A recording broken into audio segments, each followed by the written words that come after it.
Pernah nggak Bapak Ibu doa sambil nangis? Nah, ini pernah ya Pak ya. Nabi Yakub doanya sambil nangis sampai matanya menjadi buta. Kapan dipertemukan dengan Yusuf? Ketika Yusuf sudah dewasa. Itu teh Nabi, apalagi doa model. Jadi kita kalau berdoa jangan harap hari ini doa besok langsung jreng gitu, tahu jreng Pak?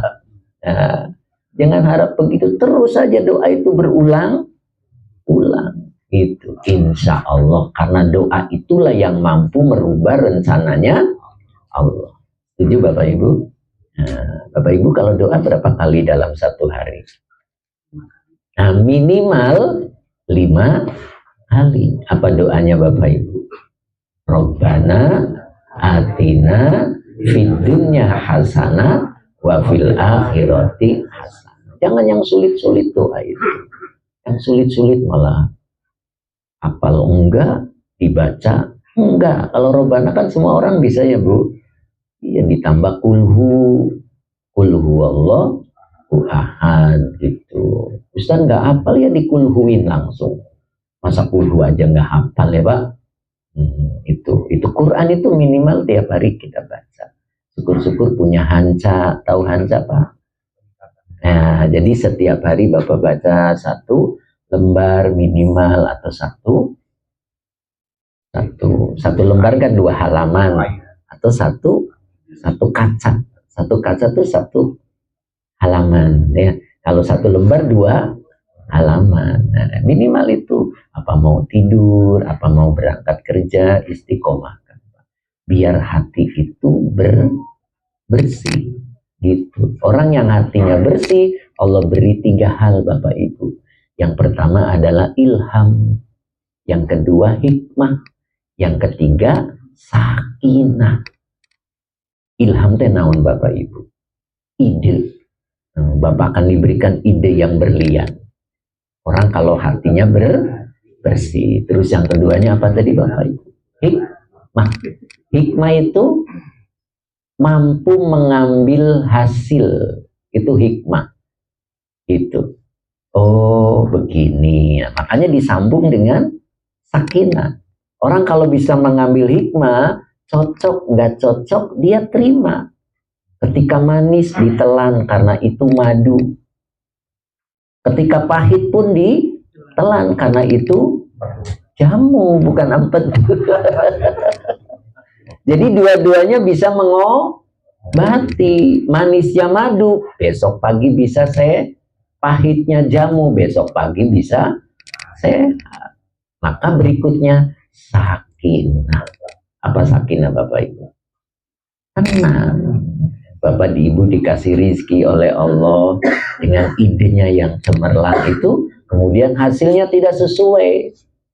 Karena bisa mengambil hikmah, Bapak terima, oh mungkin hari ini dapatnya segini, bulan ini dapatnya segini, terima dengan baik. Akhirnya jadi sakinah, tenang. Pengen tenang Bapak Ibu? Nah, bersihkan hati. Masih kuat Bapak Ibu? Baru 1 baris. Turun ke bawah itu ada panah. Ya hulamu la tashku minal khaliqi ilal khalqi balishku ilaihi huwa allazi yaqdiru wa amma ghairuhu fala. Itu. Ya gulamu, hei anakku, gitu. Jadi gulam itu panggilan sayang Bapak Ibu.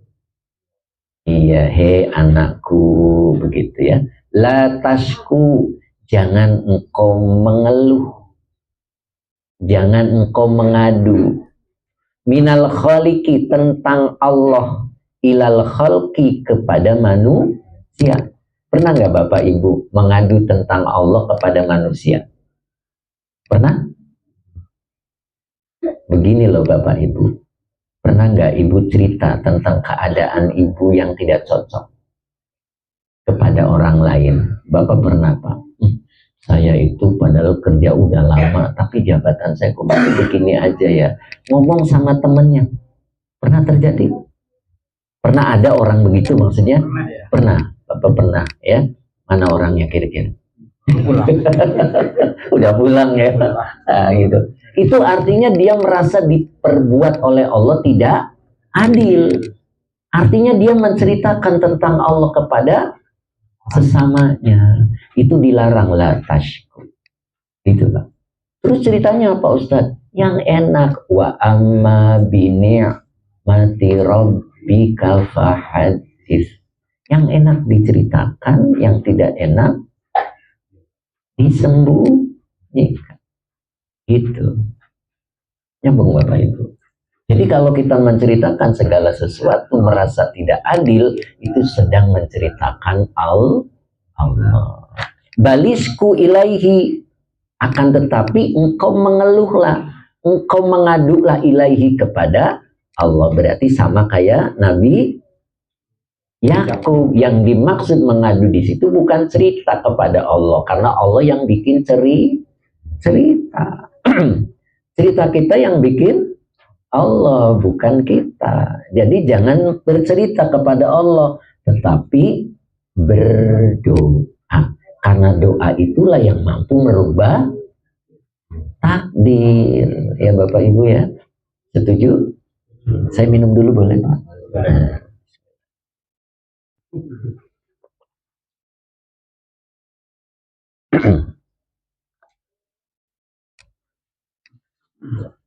Kenapa harus ke Allah? Huwa allazi, dialah zat yakdiru, yang mengendalikan takdir. Wa amma ghairuhu, adapun selain Allah, fala, selain Allah tidak bisa. Itu. Jadi apapun yang lagi kita hadapi masalahnya, tempat mengadunya kepada Allah, tapi bukan bercerita, tetapi berdoa. Ustaz, doanya apa? Enggak usah yang macam-macam. Robbana atina fid dunya hasanah wa fil akhirati hasanah wa qina ada. Masa Robbana doang Ustaz? Maunya yang mana? Ada orang datang ke saya Pak, pulang dari Banten. Tahu Banten Pak? Jamaah saya pulang dari Banten, mampir ke rumah. Pas di WA, Ustadz ada di rumah, kebetulan ada, mampirlah ke rumah. Ustadz, aku dari Banten. Ngapain ke Banten? Saya kan lagi banyak masalah, terus saya datang ke Kiai Banten. Saya ngadu minta doa, ternyata saya dikasihnya Robbana.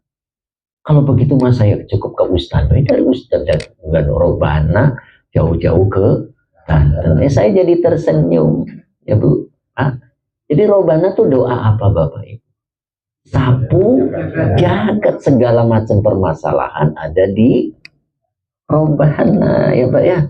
Bapak lagi sulit ya Rob, lagi seneng ya, kena musibah ya, tuh bisa sampai tawaf nggak bisa baca doanya, cukup Robbana atina fid dunya hasanah. Tapi orangnya teh istrinya dua, yang satu namanya Hasanah, yang satunya Khadijah. Itu yang jadi masalah Pak. Dua-duanya istrinya diajak akhirnya Khadijahnya protes. Itu. Terus bapaknya mah nggak adil, kunaon. Yang disebut Hasanah aja, mentang-mentang aku mah istri tua. Gitu Pak. Akhirnya bapaknya karena nggak dibarengi ilmu, ya udah nanti aku sebut Robbana atina fid dunya hasanah wa fil akhirati Khadijah. Malaikat tersenyum Bapak. Ayah dikabul. Nah itu Bapak nggak boleh gitu, tetap dua-duanya hasanah. Jangan sekali-kali ngerubah ayat. Nggak boleh Bapak Ibu. Nyambung Bapak Ibu. Jadi Allah itu adalah zat yang mengendalikan takdir. Jadi selain Allah nggak bisa, fala, tidak bisa. Maka kita datang ke Allah, itu Bapak Ibu. Kalau kita punya kesulitan, yang terbaik adalah datangnya ke Allah dulu. Kebanyakan kita datangnya kepada kemampuan diri.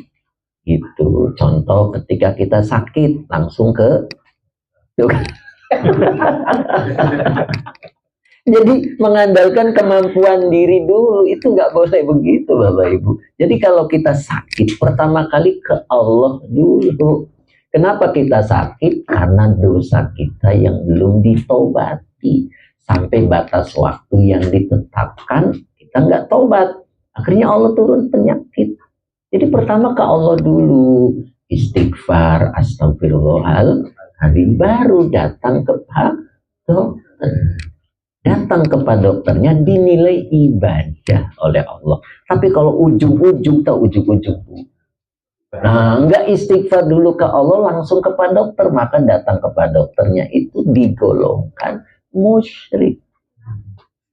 Tuh, Bapak nggak ridho disebut musyrik. Itu namanya musyrik batin. Lebih yakin kepada maaf Pak dokter.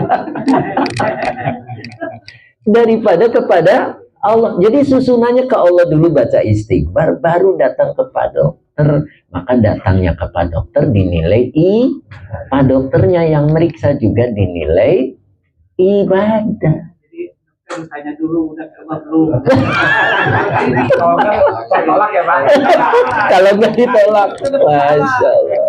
Karena Pak dokter sama Ustadz tuh mirip Pak Ibu, mirip. Apa miripnya? Kalau dokter diberi kelebihan oleh Allah tangannya, kalau Ustadz mulutnya. Paham Bapak Ibu? Bapak sama Ibu datang kepada dokter, tapi sudah ke Allah dulu ya. Awas deh, udah istighfar dulu. Pasti Pak dokter nanya, ini yang sakit siapa? Gitu. Istri saya dok. Oh, kemudian udah kamu duduk gitu, istrinya suruh duduk. Yang sakit sebelah mana Bu? Ini loh Pak dokter deket dada di sini gitu kan. Akhirnya Pak dokter menjulurkan tangannya ke dadanya gitu kan. Suaminya lihat nggak? Lihat, marah tuh? Tidak, karena dokter dikasih ilmu oleh Allah melalui. Malah setelah selesai suaminya bilang, itu habis berapa dok? Tuh, malah dokter dikasih. Nah, tapi kalau ibu salah datangnya ke ustadz, nah kata ustadznya, yang sakit siapa? Istri saya dok, ustadz. Oh ya coba duduk Bu, yang mana Bu? Deket dada dok, belah sini. Terus ustadz menjulurkan tangannya, suaminya ngeliat, kira-kira marah tuh. Kurang ajar ustadz. Bapak Ibu, itu salah dah. Kalau ustadz mah pasti mulutnya. Yang sabar Bu, bener nggak? Nah itu tugasnya Ustadz. Yang sabar Bu, semuanya juga ada ujian. Itu gayanya Ustadz ya begitu. Ya Bu Pak ya. Iya, beda sama dokter yang sabar Bu, nggak pas. Nggak pas. Langsung ngambil alat Pak dokter mah, langsung beresin gitu. Nyambung Bapak Ibu. Nah itu. Jadi sekali lagi pertama datangnya ke siapa dulu? Istighfar. Minimal sambil jalan gitu kan. Astagfirullahaladzim, gitu.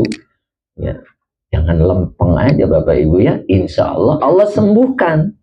Asal urutannya jelas, ke Allah dulu, baru kepada dokter, Allah Cuman cara penyembuhan Allah itu ada dua Bapak Ibu. Pertama, sembuhnya dikembalikan kepada keluarganya.